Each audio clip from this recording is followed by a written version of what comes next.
dare to speak the truth. Look, I dare to speak the truth. Look, I dare to speak the truth. Now it's truth or dare. Look, I dare to speak the truth. Look, I dare to speak the truth. Look, I dare to speak the truth. Now it's truth or dare. Look, I dare to speak the truth. Look, I dare to speak the truth. Look, I dare. Yo, what it do, world? It's your boy Easily Done, FANATICz, episode 43. First of all, my apologies. Ain't posted nothing in a while. You know, we got other obligations got to take care of, man. Business you got to handle. Going to work, I go to school. You know, so I make music. Excuse my little sinuses. The weather changing down here in Miami, so you don't even know you got sinuses till you live in Miami and think that just because it's hot all the time, you don't feel the seasons change. Anyways, that's here or there. Listen, man, and this show's FANATICz for a reason. It ain't just about sports. You know, it's about things I'm a fan of. Fanatic of, and I'm a fanatic of hip hop, not just rap music though. Listen, you gotta draw the line. You know, I'm a little older. You see the salt and pepper, you know, but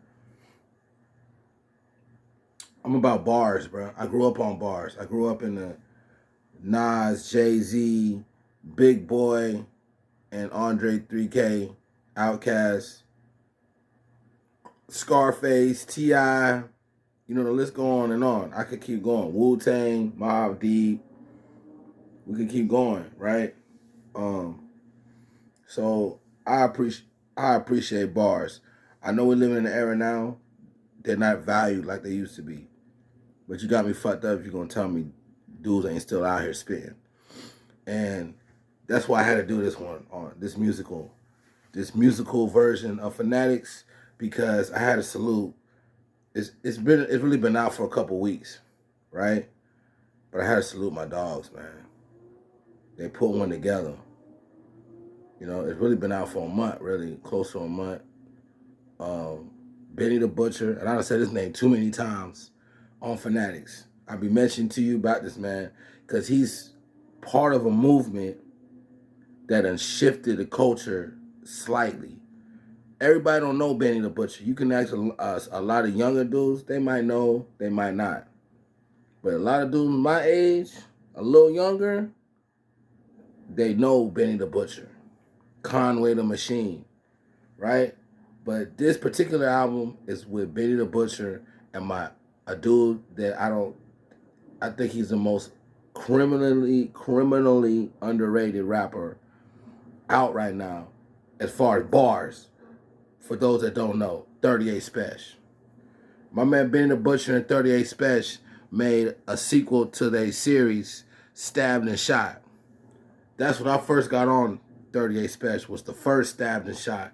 Bruh, this dude right here, punchline game, is retarded. His flow, delivery is just rock solid. He got a way he rap, he's immovable. You know what I mean? It's kind of like Jada with the consistency. He just got to make sure he get on tracks that fit his style. That's just any rapper, you know? But I was introduced to 38 Special from Stabbed and Shot 1, and that came out in like 2018. You know what I mean? It might have been a little bit before that, maybe 2016. You know what I mean? 17, something like that. I want to say 17. And it was a couple of songs on there had me like, I already was fucked up by Benny, but 38 and him, and they work so well together. 38 Special and Benny the Butcher are like a 2024 version of Styles P and Jadakiss. No disrespect to Chic, but we all know how Styles P and Jada have that two-man game on Smash. They done too many verses with the back and forth flow, right? They're in and out. Jada'll do 2 lines, here comes Styles. Then here come back Jada. They've done mastered that delivery with them two together like nobody else do it like them two. It's raw. And then this one I love, just to make a point of hip hop and loyalty. how they still love their boy Sheik, even though Jada and Styles do that so well. But they still love Locks all day. Sheik ain't no less a part of the group just because Jada and Styles got this two-man game on Smash. But that's another topic. I might have to do a video on just paying homage to what the Locks do for hip-hop. That's an underrated group of legends. Jada's already one of my favorite all time, if not my favorite. But as a group, we don't celebrate the Locks enough because they still making songs. Yeah, they older, but they still get respect. They still making songs with younger niggas. You feel me? The newer generation, they dropping albums still, but this is what they've done for hip hop and stayed the course. You know, I really should do a something on them boys because we talking about all this shit Diddy going through. Them were the first niggas to let you know they weren't going. They didn't play with Diddy when they were signed with Diddy on what Diddy was trying to on their image that Diddy was trying to sell to the world. They weren't with that, so they left Bad Boy. If anybody knows anything about the Locks, that's their claim to fame was how they said fuck that shiny suit shit that P Diddy wanted them on dancing in videos. Them niggas is some street niggas, and they started fucking with DMX. But let's go back to, you know, who this thing about. I might have to give that shit got me like that might have to be a video. Pay homage, you know, educate y'all on FANATICz, you know, because that's the problem with this thing with what's going on to nowadays. We got these generational wars. Older niggas always point the finger at younger niggas, so younger niggas gonna naturally point the finger back at us older niggas. And what we really want to do is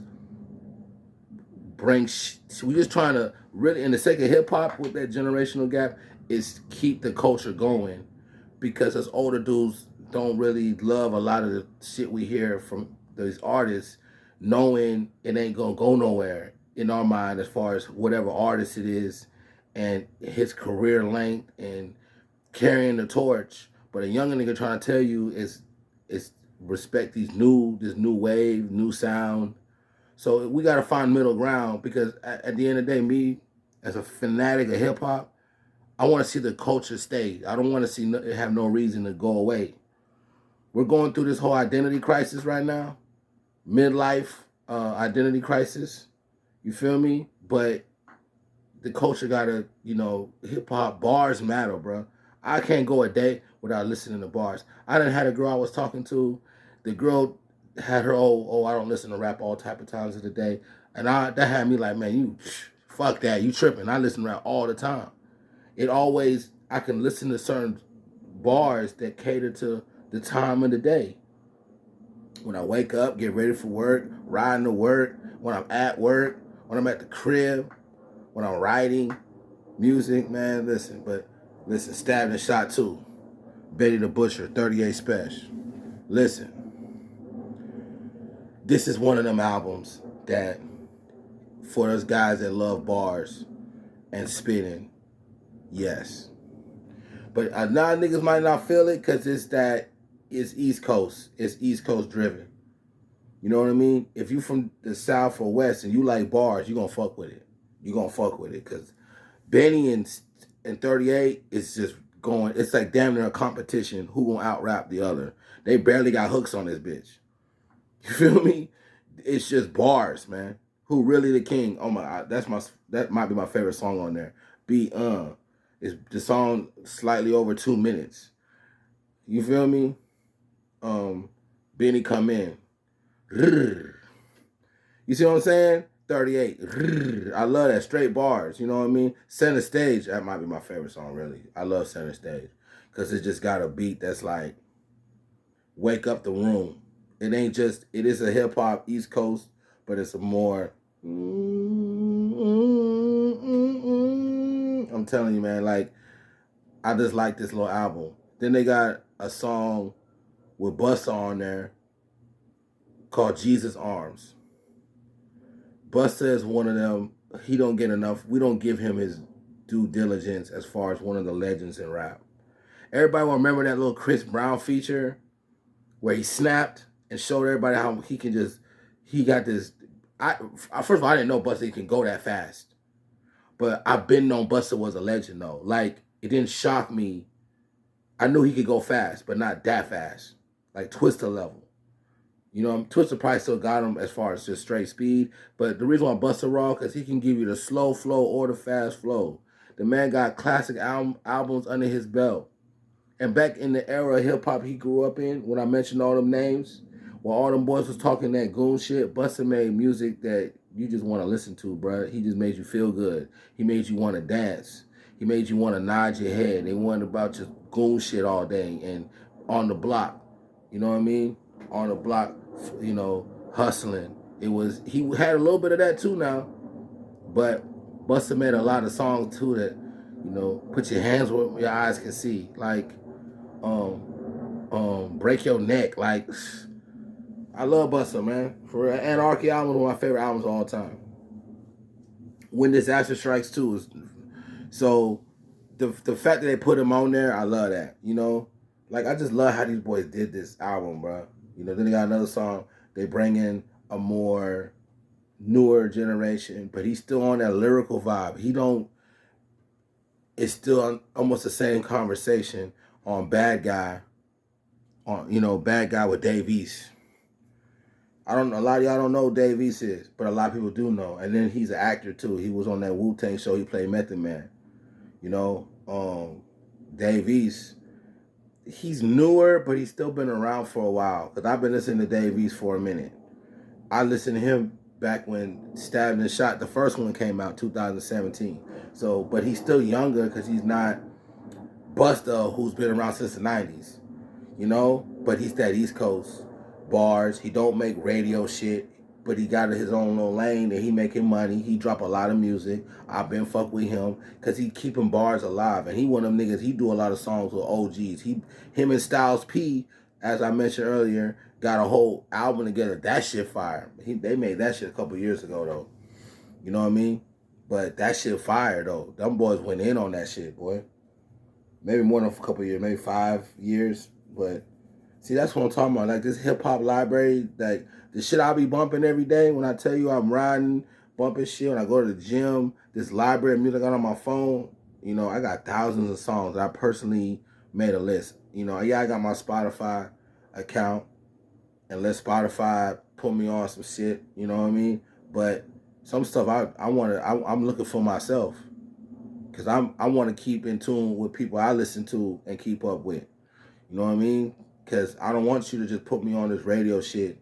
And I like how Spotify, too, knows what I'm on. And they keep that same, you know, type of shit I'm on. But I want to know about new dudes, too. You know what I mean? I'm not all the way, just because you young, I ain't fucking with it. I just want to see the torch continue to be carried, man. You know? And there's new artists I can talk about. But back to this Stabbing and Shot. Eternal Affairs, OT the Real. You know, featuring OT the Real, white boy out of Philly. See, that's another beautiful thing about hip hop. This white boy, but boy, he speaks straight street talk, straight like details. Like this boy lived that life. I'm telling you, what I think if I'm correct, I think he signed with Benny, cause he been doing a lot of work with Benny. You know. My man Ransom on Coke Runs. Oh, if y'all don't know about Ransom, that nigga been out. Used to fuck with Desert Storm, DJ Clue, 18, early 2000s. You know, not to put the man age out there, but man, I love this man. Flows evolved so much. He was raw as fuck back then, and all he did was get better. Like that's why I'm like, how? That's why you see these older dudes still rapping if they stayed on their pen game. They stayed, you don't have to make hits to keep your flow sharp. You just keep your flow sharp. I teach that to dudes I know who rap, man. You know, you don't rap no more. You don't put in work to keep your flow sharp and then want to jump back in the studio and wonder why your shit sounding, yeah, you know what I mean?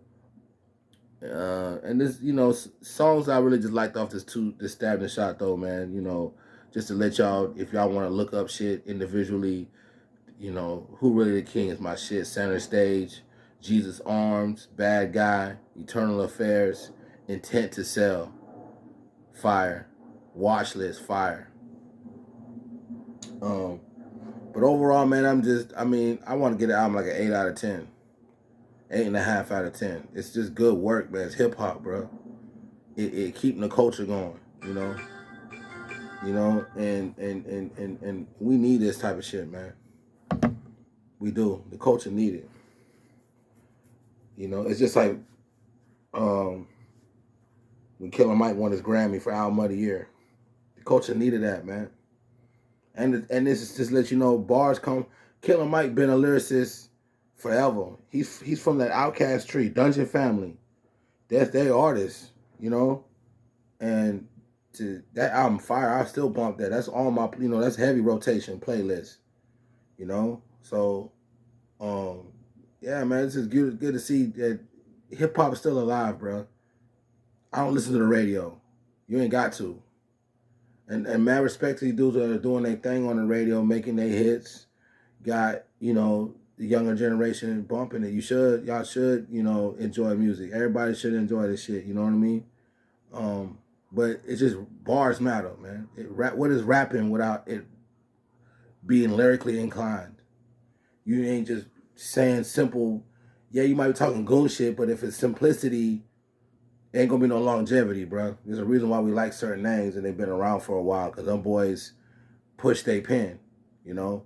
And this Stabbed and Shot is an example of that, man. For dudes that like bars, and it's gonna put you on game if you don't know about Benny the Butcher, and especially 38 Special, man. Shout out to that boy, Trust Entertainment. You know what I mean? Trust, I'm sorry if I didn't say your whole company name, but I shout out that boy for real. I've been a fan of that boy ever since I heard the first Stabbed and Shot. He got all type of albums. He just dropped a solo album. Man, if you really, these dudes dropping albums every other couple months, bro. It wasn't that long ago, Benny the Butcher dropped Everybody Can't Go, and that shit was solid. You know what I'm saying? So them boys putting in work, man. These boys putting in work. 38, I want to say 2 months ago, just dropped Mother and Gun, like an 8-song album / EP. I don't know what you want to call it. It didn't have a whole bunch of songs on it, but these dudes are putting in work. They in that studio. See, that's what lyricism do. You can't stop, bro. I mentioned earlier, I do music, bro. I like the same level of passion I had when I was doing this at 19, bro, if not more, because I done perfected my craft where I don't even need to spend hours in a day banging my head on a song trying to figure out lyrics. I can write 2-3 bars to a song and go, because now you got the phone. I can just whip out my app that I write my bars on, got the headphone in the ear, that a couple bars, make sure it go with the rest of the rhyme. I put it back later, and when my mind fresh, come back to it. I be trying, man, listen, I'm putting y'all on game for y'all boys to still play with this pen, man. Hip hop, and then hip hop is just therapeutic, man. But that's a whole other topic. We're gonna talk about it in another Fanatic. Maybe I will get into some rhyme writing 101. But you need to know who I'm as an MC. Check me out. I just dropped the EP on Spotify. Mentally Ill. Mentally Ill Volume 1. I've been putting in work, but I finally learned how to put my shit on all platforms.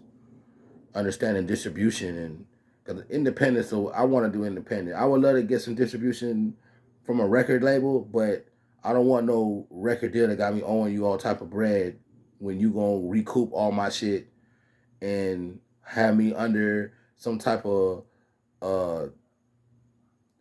loan from an advance you gave me where I'm really not eating like that, because all this money I'm spending is just really getting me out of the debt you already gave me up front. So I don't know, man, but we're gonna talk about me too.